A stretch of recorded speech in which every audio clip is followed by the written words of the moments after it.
Setup कब आया है हमारे पास?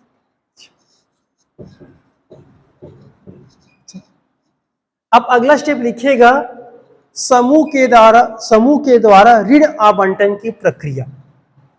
ये भी समझिएगा, ऋण आवंटन की प्रक्रिया कैसे अपनाया जाता है। ठीक है, समूह के द्वारा सदस्यों को ऋण आवंटन की प्रक्रिया समझिएगा। ऋण आवंटन की प्रक्रिया समझिएगा। पहला पॉइंट, ऋण की मांग। ऋण की मांग कौन करेंगे, याद रखिए, ऋण की मांग कौन करेंगे। ठीक है, तो ध्यान दीजिएगा पहला पॉइंट। ठीक है, समूह के सदस्य द्वारा, समूह के सदस्य के द्वारा ऋण की मांग की जाती है। समूह के सदस्य के द्वारा ऋण की मांग की जाती है। ठीक है, दूसरा पॉइंट इसी में, समूह के बैठक में, समूह के बैठक में, ठीक है, चर्चा कर लिया जाता है, चर्चा कर लिया जाता है कि किसको ऋण देंगे, कि ऋण नहीं देंगे। ठीक है जी, याद रखिएगा। तो याद रखिएगा, समूह के बैठक में चर्चा कर लिया जाता है कि ऋण देना है नहीं देना है। और तीसरा, समूह ऋण का आवंटन प्राथमिकता के अनुसार तय करते हैं, प्राथमिकता के अनुसार देती हैं। समझिएगा जी, समूह ऋण का आवंटन कैसे करेंगे, प्राथमिकता के अनुसार। मतलब प्राथमिकता है क्या चीज, वो आप थोड़ा समझिएगा। मान ले जाए समूह में दो लोग हैं, ठीक है जी, दोनों को पैसा की जरूरत है। एक को पैसा किसे चाहिए, मतलब उनके घर में स्वास्थ्य मतलब हेल्थ इशू आ जाता है, ठीक है, और एक को उसको आजीविका संबंधित है।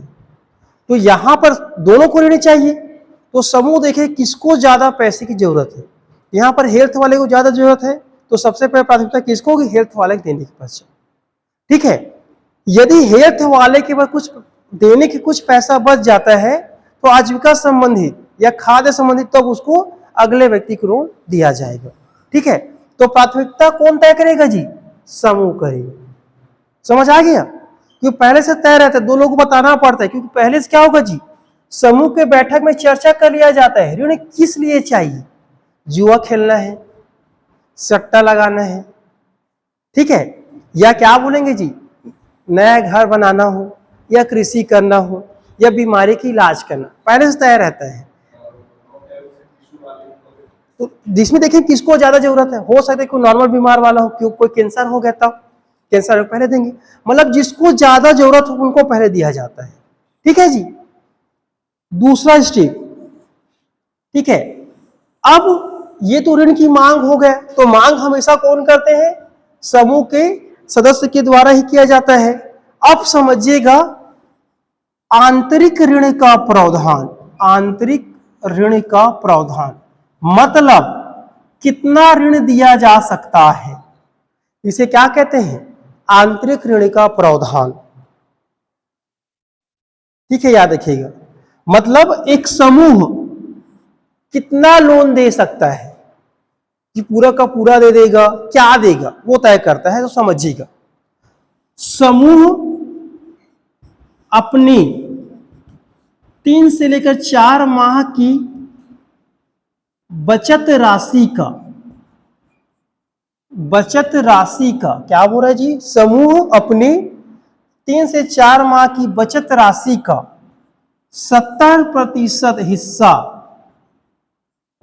आंतरिक ऋण के रूप पर, आंतरिक ऋण के रूप में देती है। समझ आ गया कितना जी?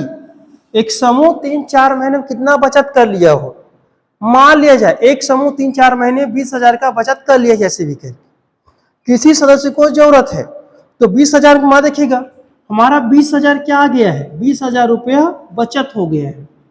इस 20,000 का क्या चाहिए जी, 70% देना होगा। जब 70% देना होगा तो 14,000 की राशि किसको देंगे, सदस्य को देंगे, और 6,000 की राशि रखा रहता कुछ काम करने के लिए, इमरजेंसी के लिए। ठीक है, समझ में आ गया। दूसरा स्टेप यहीं पर लिखेगा। तो कहने का मतलब है समूह अपनी बचत की 3 से 4% राशि ही क्या देता है, ब्याज के तौर पर देता है। लेकिन जो ऋण दिया जाएगा, ऋण पर क्या होगा जी, ब्याज लिया जाता है, ऋण पर ब्याज लिया जाता है। समझिए ब्याज कितना होगा, 2% से लेकर 3% तक। एग्जाम में आएगा 2% डाल दीजिएगा। ठीक है, कितना मिलता है, 2 से लेकर, नहीं 3 हटा दो, कंफ्यूज हो गया, क्या रखो, केवल 2% ही रखो। ठीक है जी, याद रखिएगा। कल भी बताया था, मतलब सदस्य को कितना दिन 2% मिल जाता है, अन्य व्यक्ति को लेते हैं, अपना कमीशन खाते हैं, कुछ ऐसे ही जोड़ते चले जाते हैं, तो उस ऋण पर कितना देगा जी, 2%। अब याद रखिएगा ब्याज का प्रतिशत कितना होगा, तय कौन करेगा, बताओ कौन करेगा, मतलब कितना प्रतिशत ब्याज लेना है, कौन तय करेगा जी। याद रखिएगा जी 2% महीना है ना जी, मासिक है ना कि सालाना, 24% ब्याज हो जाएगा, याद रखिए। समझ आ रहा है, 12×24। तो ब्याज का जो प्रतिशत तय करेगा जी, सर्वसम्मति से, सर्वसम्मति से कौन करेगा, समूह, मतलब समूह के लोग ही करेंगे ना। ऐसा थोड़ी होगा भैया मैं रईस हूं तो मुझे 2% में दे दिया जाए, कोई गरीब है उसको ज्यादा जरूरत है तो 4% में दे दिया जाए, ऐसा नहीं हो, सबके लिए इक्वल रहता है। ठीक है, तो ये 2% है, सभी सदस्यों के लिए इक्वल रहेगा, जैसे भी उनकी जरूरत हो। प्राथमिकता तय कौन करेगा, वो प्राथमिकता तय करना समूह का काम है, याद रखिएगा। ठीक है, ये हो गया। तो ब्याज तय कौन करेगा जी, समिति। देखिए ऋण की मांग सदस्य ने किया, कितना लोन देना ये पता चल गया। अब ऋण का पुनर्भुगतान कैसे होगा, लिखिए अगला अगला पॉइंट बनाओ, ऋण की शर्तें बनाइए। पहला ऋण की शर्तें लिखिए, पहले लिखेंगे ऋण की शर्तें। ठीक है जी, मतलब ऋण कैसे लिया जाएगा,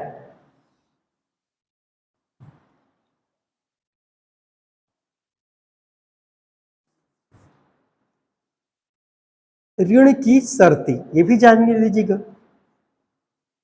ठीक है, पहला कोई सदस्य अपनी बचत का, कोई सदस्य अपनी बचत का 10 गुना से ज्यादा, याद रखिएगा कोई सदस्य अपने बचत का 10 गुना से ज्यादा ऋण नहीं लेंगी। ये समझ में आया जी, समझ लीजिएगा। माना रिश्दा नरेश की, ठीक है जी, माना निजदा नरेश की बचत 4,000 है। ठीक है जी, तो समूह इसको लोन कितना दे सकते हैं बताओ,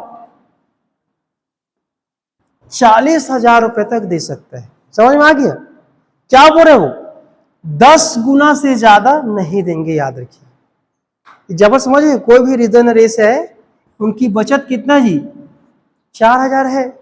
इस 4,000 का क्या चाहिए आपके पास, 10 गुना, तो 40,000 से ज्यादा नहीं दे, कम हो सकता है, 4,000 भैया 8,000 ले लो, ऐसा दे सकते हैं। ठीक है, अधिकतम क्या होगा, 40,000। अब जो रिश्दा नरीस है, दूसरा पॉइंट, समूह की बैठक में 90% उपस्थिति हो, पहला कंडीशन। ये समझ में आ गया? इनकी उपस्थिति क्या होना चाहिए? 90%।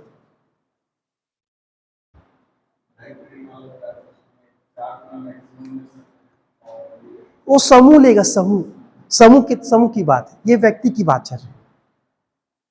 क्योंकि ऋण किसको देगा जी? ऋण बैंक में ले रहा है, सदस्य समूह से ले रहा है, तो उसका 10 गुना। अब समूह में ज्यादा जब बचत होगा ना, व्यक्ति के बचत बता रहे हैं ना, ये 4,000 कर लिया है, हो सकता है समूह 40,000 जमा करे, उनका 4 गुना 1,60,000, वो अलग चीज है। समझ आ रहा है? ये व्यक्ति की बात चल रही है, ये समझ आ गया? तो क्या होना चाहिए? समूह की बैठक में कितना प्रतिशत जी? 90%। मतलब 10 बैठक हो, 9 में अनिवार्य उनकी उपस्थिति होना चाहिए, तभी वो एलिजिबल होगा। ठीक है। तीसरा, यदि पूर्व में कोई ऋण लिया हो, पूर्व में यदि कोई ऋण लिया हो, उसकी पुनर्भुगतान, पूर्व में यदि ऋण लिया हो तो उसकी पुनर्भुगतान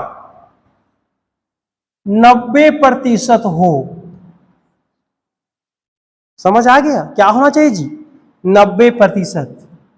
मतलब एक बेसिक हम क्या बात करते हैं, जब भी लोन दिया जाता है किस्तों में दिया जाता है। 20 किस्त बांध दिया होगा तो 20 किस्त बांधा हो, कम से कम उसका 18 किस्त कंटिन्यू पटा होना चाहिए। ठीक है। तो क्या होना चाहिए? दूसरा कंडीशन, 90% भुगतान कर दिया होगा, तब क्या होगा? एलिजिबल माना जाएगा। ठीक है जी। चौथा, ठीक है, याद रखिएगा, चौथा ये कहना चाह रहा है कि सदस्य 100% बचत करता हो। इसका मतलब आप लोग मुझे समझाओ, सदस्य 100% बचत करता है, क्या समझिए? हर चीज मैं नहीं बताऊंगा भैया, ठीक है। सदस्य 100% बचत करता हो, बताओ। नहीं, ऐसा नहीं होंगे। नहीं, ऐसा कैसे होगा? अगर सब कमा लेंगे फिर खाएंगे कैसे? खाएंगे कैसे? तो वही मैं पूछ रहा हूं, पढ़ रहे हो ना भाई, तो क्या समझ के रट रहे हो? मैं रटो मत बोला हूं, मैं भी नहीं सीखा हूं। देखिए, बचत का मतलब है कि जब भी उसका बैठक हुआ होगा, प्रत्येक बैठक में उसका निश्चित जमा राशि होना चाहिए, तब क्या होगा? 100% बचत। समझ आया? मतलब 10 मीटिंग हुआ होगा, 10 मीटिंग में 100 रुपए दिया होगा, कितना? 1,000 रुपये। वो क्या उनका 100% बचत। मतलब प्रत्येक बैठक में उनकी बचत होना चाहिए, तब होगा वो 100% क्या होगा? बचत। क्योंकि हम जानते हैं कि समूह अपनी बचत, मतलब बैठक में क्या करते हैं? बचत जब मॉनिटर करेगा तो क्या चाहिए? सदस्य की 100% क्या होगा जी? बचत होगा। और ये वाला कॉन्सेप्ट कोई यूट्यूब में नहीं बताया है, देख लीजिएगा, क्योंकि पता ही नहीं है वो क्या बोलना चाह रहे हैं। सीधा बोलता है सदस्य 10% क्या करता है जी? बचत करता है। 100% कैसे करेगा? जब इनका जो मीटिंग होता है उसी में बचत डालते हैं, तो सभी मीटिंग उसका निश्चित हिस्सेदारी रहा होगा, तब जाके क्या हो? एलिजिबल हो जाता है। ये 4 कंडीशन मिलेगा, तब जाके वो क्या हो जाएगा? लोन के पात्र हो जाएगा। ठीक है जी। ये 4 चाहिए। ठीक है। अच्छा समझिएगा, एग्जाम्पल बता रहा हूं आपको। जैसे 2 पेशेंट है, ए और बी, दोनों को कैंसर हो गया। ठीक है।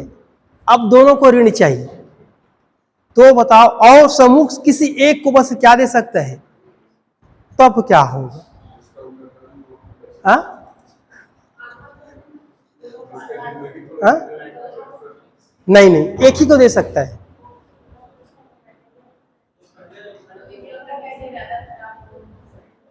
नहीं, दोनों को कैंसर हो गया समझिएगा। अब चलो और कंडीशन बना रहा हूं, अंतिम स्टेज में दोनों, आप बताइए। हाँ? याद रखिएगा, कहां गए? ब्याज। देखिए, पांचवा, ब्याज की राशि तय करेगा, ब्याज की प्रतिशत देख लीजिएगा। अब समझिएगा, दोनों को कैंसर है, एक बोल रहा है दोनों को 2%, बी बोल रहा है भैया मैं 4% दूंगा। समूह क्या सोचेगा, किसी एक को जाना है ना, तो हम क्या करें, अपना भलाई कर ले, जो ज्यादा ऑफर है उसको दिया। ये अंतिम करे है, याद रखिएगा। ठीक है, समझ में आ गया। तो तय कैसे होता है जी, ब्याज की राशि देकर भी बोल देंगे भाई मुझे जरूरत है मैं इतना ब्याज दूंगा, उस हिसाब से तय कर दिया जाता है। ठीक है, तो ब्याज की प्रतिशत भी क्या करता है, ऋण लेने में मदद कर सकता है। हालांकि ऐसा होगा नहीं, मैं कंडीशन सुप्रीम कंडीशन जा रहा हूं, तो आपकी कंडीशन बता रहा हूं। ठीक है, याद रखिएगा, उस कंडीशन में ब्याज होता है, और यही ब्याज का बेनिफिट अभी आजकल चलता है, याद रखिएगा। तो वास्तविकता में जिसको चाहिए रहता है लोन, उसको नहीं मिल पाता है। आप सुने होंगे ना, किसको मिल जाता है, जो ब्याज ऑफर कर दिया जाता है। तो समझिएगा जी, लोन कैसे बढ़ता है वो भी बता रहा हूं ना। अब 20 लोग हैं मान लीजिएगा, तो इसी 20 लोगों में किसी एक को क्या दिया जाएगा, लोन दिया रहता है। अब मान लीजिए इसको जरूरत है और इसको जरूरत है, ठीक है, ये लोन किसी दूसरे के लिए ले लेता है, तो क्या करेगा, ये अपना कमीशन से भी कमा लेगा। तो ये क्या बोलेगा, भैया मुझे ब्याज इतना मैं दे देता हूं, तो ऑफर उसको हो जाता है। क्योंकि समूह भी अपने बचत तो करेगा ना, ताकि समूह चले। ठीक है, हालांकि ये पीछे चलता है, सामने नहीं चलता। ठीक है जी, याद रखिएगा। ये क्या हो गया, ब्याज मतलब ब्याज की प्रतिशत भी सर्वसम्मति से तय किया जाता है। तो ये भी एक ऑप्शन है, याद रखिएगा, जो ऋण देने में क्या करता है, मुहैया कराया जाता है। अब समझिएगा जी, जैसे समझिएगा,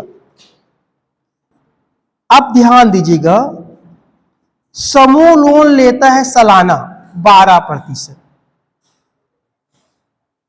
एक एग्जाम्पल बता रहा हूं, या 9% ले रहा है, या 3% ले रहा है। और बांटेगा कैसे जी, और ऋण का आवंटन कैसे करेगा, मासिक करेगा। तो मासिक तय कर दिया है, बेसिक क्या होगा, 2% तय किया गया है। 2 के हिसाब से कितना हो जाएगा, 24%। अगर 3 किया जाए तो 36, 4 के 48। तो समूह के पास पैसा ही दिख रहा है, और ले कितना रहा है वो, 12%। इसीलिए आप सुनोगे समूह इतना ज्यादा कैसे बना, पैसा कैसे कमा रहा है। समझ आ रहा है। अब देखा जाए ये 24% भी गांव की तुलना में बहुत कम हो जाता है। आप गांव में जाइएगा, नॉर्मल व्यक्ति से 5% में ब्याज लिया जाता है। 5% कितना महीना है, साल का 60%। होता कि नहीं होता है। कई लोग 10% में ब्याज उठा लेते हैं, और कितना हो जाता है वो 100%, जो मुमकिन नहीं लौटाना। ठीक है जी, याद रखिएगा। तो सभी कुछ होता है, ऐसा नहीं कि जितने भी उद्यम सभी लोग ऋण लेते हैं। जितना अमाउंट बड़ा होगा उतना ही जो ब्याज की जो दर है वो कम होते जाता है। जितना अमाउंट कम होगा ब्याज दर ज्यादा रहता है हमेशा। जैसे कि हम लोग विश्व बैंक से ऋण लेते हैं, अमाउंट बहुत बड़ा रहता है, सालाना मतलब 1%।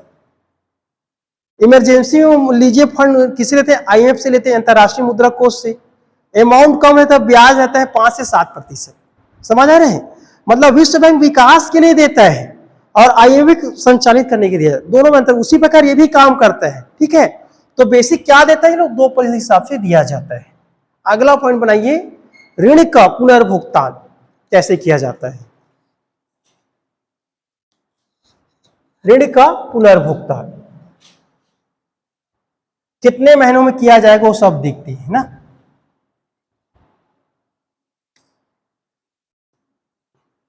ऋण का क्या करेंगे जी, पुनर्भुगतान। मतलब समूह ने, सेल्फ हेल्प ग्रुप ने क्या दिया जी, ऋण दिया। इस ऋण को कौन ले रहा है, सदस्य।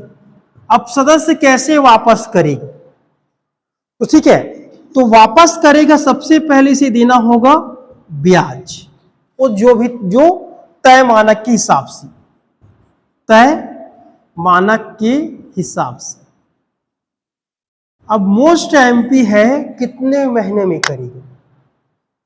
याद रखिए 1 से लेकर 12 माह में, कितने दिनों में करेगा जी, 1 से लेकर 12 माह, मतलब 1 साल का समय दिया जाता है।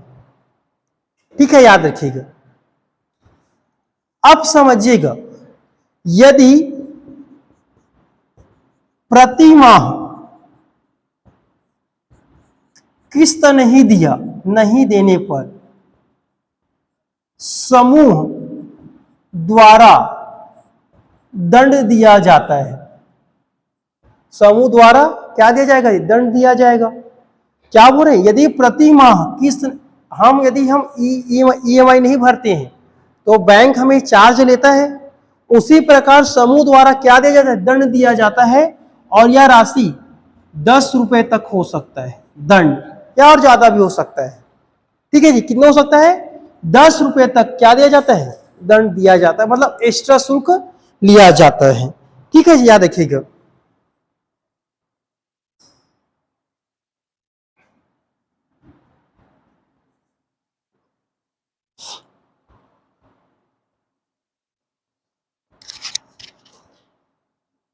देखिएगा, अधिकतम अवधि लिख लीजिएगा। अधिकतम अवधि, अधिकतम अवधि 30 माह। हमेशा याद रखिए, अधिकतम अवधि 30 माह, इसमें आपको देना ही होगा। चलिए, समझ आएगा? इतना याद लीजिएगा, ऋण का पुनर्भुगतान। ठीक है, कैसे होगा याद रखिएगा। सबसे पहले जो तय ब्याज है उस राशि के साथ मासिक दिया जाता है, चाहे तो एक साथ दे दे, चाहे तो किस्त वाइज मार सकता है। स्टार्टिंग में क्या आता है? 1 से 12 माह का समय दिया जाता है। अधिकतम कहां तक जा सकता है? 30 माह के लिए। यदि बीच में किस्त देने में डिले हो जाता है, उस कंडीशन में 10 रुपये शिक्षण से दंड का विधान दिया जाता है, याद रखिएगा। लेकिन यदि मान लीजिएगा पुनर्भुगतान होने के पश्चात यदि बहुत ज्यादा लेट हो जाता है या उनकी अदायगी 90% से कम हो जाता है, दोबारा समूह में ऋण लेने के लिए पात्र नहीं होगा। समझ आ गए? देना ही होगा 90%, मतलब जो किस्त बना है 12 है, 12 का 90 निकाल दीजिए, उतना आपको देना पड़ेगा कम से कम। ठीक है, उतना आपको देना ही पड़ेगा, तब जाके आपको मिलेगा। समझ आएगा जी? अब लिखिएगा बैंक का संचालन। अगला पॉइंट बनाइएगा, बैंक का संचालन। बैंक का संचालन, ठीक है। तो समझिएगा जी, समूह के पदाधिकारी, समूह के पदाधिकारी कौन होते हैं? एक होगा अध्यक्ष, ठीक है, और एक होगा सचिव, और एक होगा कोषाध्यक्ष। ठीक है। बैंक का संचालन कहने का मतलब है कि समूह कैसे ऋण बैंक से निकालेगा या कैसे आहरण करेगा। तो समूह के द्वारा आहरण, समूह के द्वारा आहरण, ठीक है। तो समूह के द्वारा जब आहरण होता है, याद रखिएगा, उपरोक्त दो पदाधिकारी की, उपरोक्त दो पदाधिकारी के संयुक्त हस्ताक्षर के द्वारा, वो कोई सा भी हो सकता है, याद रखिएगा। ये आहरित करते हैं। कौन आहरित करेगा जी? अध्यक्ष हो सकता है, साथ में सचिव, अध्यक्ष हो सकता है, कोषाध्यक्ष, सचिव हो सकता है, कोषाध्यक्ष, या सचिव और कोषाध्यक्ष दोनों मिला के रह सकते हैं। दो लोग चाहिए भैया, दो कोई भी पदाधिकारी आपस में मिलेंगे, साइन डालेंगे, उतना पैसा निकाल लेंगे। और जमा करने के लिए जमा कौन करता है? केवल कोषाध्यक्ष, याद रखिएगा। ठीक है, ये क्या हो गया हमारा बैंक का संचालन। तो कौन करता है संचालन? कर समूह के पदाधिकारी। कितने वर्षों की चुना जाता है? 2 वर्षों के लिए। फिर आने वाले 2 वर्षों में फिर से चक्रीय क्रम में पुनर् क्या कर लेंगे, फिर से सदस्य चुन लिया जाता है। ठीक है, अब समझिएगा जी, समूह क्या कर रहा है? लाभ कमा रहा है। समूह क्या कर रहा है? लाभ कमा रहा है। तो इस लाभांश का वितरण कैसे होगा? लाभांश का वितरण मतलब जो लाभ कमाया है उस लाभ का प्रति सदस्य कितना अंश या कितना हिस्सा मिलने वाला है। ठीक है, तो याद रखिएगा, लाभांश का वितरण प्रत्येक सदस्य में समान रूप से दिया जाएगा, उनकी बचत के अनुसार। उनकी बचत के अनुसार। याद रखिएगा, बचत समझिए, जैसे एक व्यक्ति 2000 बचत कर रहा है, एक व्यक्ति 4000 बचत कर रहा है, तो उसका लाभ, उसका हिस्सा ज्यादा होगा ना, उसका क्या परसेंटेज निकल जाएगा, उतना राशि दिया जाता है। इसे कहते हैं लाभांश का वितरण। याद रखिएगा, कैसे होगा जी, समान रूप से दिया जाएगा।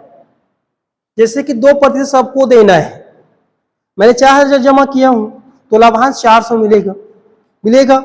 किसी 2000 जमा किया है उतना लाभांश मिल जाएगा, मुझे 800 मिल जाएगा, उनको 400 मिल जाएगा। ऐसा मतलब बचत की जो एक राशि है उसके यहां से लाभांश वितरण किया जाता है, कुछ भी हो सकता है, याद रखिएगा। ठीक है, ये समझ आएगा जी, लाभांश का वितरण। अब समझिएगा, समूह के कोष का निरीक्षण कौन करता है, ये पूछा जाता है। समूह के कोष का निरीक्षण मतलब कोई स्वयं सहायता समूह है, उनके पास पैसा है, ठीक है जी, उस पैसे का निरीक्षण कौन करता है, ग्राम संगठन के द्वारा। ग्राम संगठन के द्वारा। समझ में आ गया? समझिएगा जी, कैसे होगा, ग्राम संगठन के द्वारा। एक संगठन है स्वयं सहायता समूह की, समझिएगा, किसी ग्राम में 20 अगर स्वयं सहायता समूह है तो 20 को मिलाकर हम लोग क्या बनाते हैं, ग्राम संगठन। अब ग्राम संगठन बन गए हैं, उनमें भी क्या होगा, उनके पदाधिकारी होंगे, उनके द्वारा समूह की कोष तक क्या किया जाएगा जी, निरीक्षण किया जाता है। मान लीजिए किसी ग्राम में 20 से ज्यादा हो जाता है या 30 स्वयं सहायता समूह हो जाता है, उस कंडीशन में 2 क्या बन जाए, ग्राम संगठन बन जाए। आगे देखेंगे का टॉपिक, ठीक है। तो समूह के कोष का निरीक्षण कैसे होता है, ग्राम संगठन के द्वारा, जो ग्रामों के लोगों के मध्य से ही बनता है, मतलब ग्रामों के समूहों के मध्य से ही बनता है। और पूरा नियंत्रण कौन करेगा जी, ग्राम संगठन के द्वारा ही। क्योंकि क्या होगा, एक प्रकार से हमारा संगठन होगा जो सभी स्वयं सहायता समूह को क्या करेगा जी, कंट्रोल करेगा। ठीक है,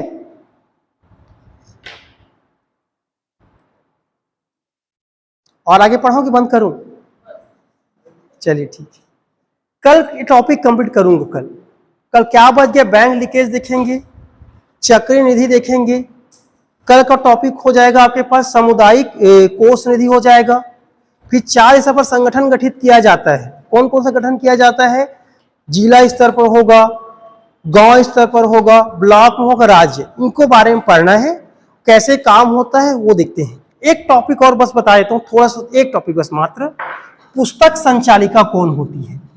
जितना ऋण लिए नहीं है जी, इन सब का संचालिका कौन करेगा, तो समझिएगा उनको हम लोग कहते हैं पुस्तक संचालिका।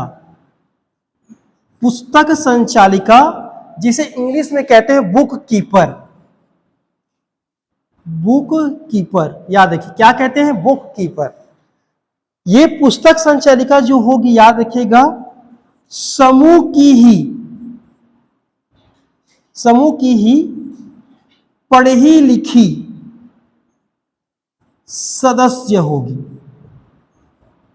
ठीक है, यह होगा समूह की पढ़ी लिखी सदस्य होगी, जिनके द्वारा समूह के कार्यवाही का पुस्तक संचालन किया जाता है। समझ में आ गया? मतलब समूह कौन कौन सा कार्य कर रहा है, किसको ऋण दिया नहीं दिया है, उन सब को लिखने वाली को क्या कहते हैं, पुस्तक संचालिका, बुक कीपर। ठीक है, याद रखिएगा। अब इस पुस्तक संचालिका का प्रशिक्षण किया जाता है भैया, प्रशिक्षण भी होता है, याद रखिएगा। तो इस पुस्तक संचालिका को कैसे पुस्तक का संधारण किया जाता है, कैसे लिखा जाता है, इन सब का प्रशिक्षण होता है। और यह प्रशिक्षण कौन कराता है, NRLM। हमेशा याद, कौन कराएगा, राष्ट्रीय ग्रामीण आजीविका मिशन के तहत प्रशिक्षित पुस्तक संचालिका को प्रशिक्षण हेतु क्या कराता है जी, कंडक्ट कराता है। उसके बाद वो ग्रुप की कार्यवाही को लिखने के सक्षम बन जाता है। कौन नहीं हो भी सकता है, लेकिन अलग हो जाता है जी, क्योंकि देखिए अध्यक्ष सचिव को अलग हो गया, पुस्तक संचयिका समूह के हर चीज के एक कार्य करेंगे, सबका अलग अलग कार्य होता है। और याद रखिएगा, ये पदाधिकारी नहीं है ना, ये संचालिका है, ये अलग होता है। ठीक है।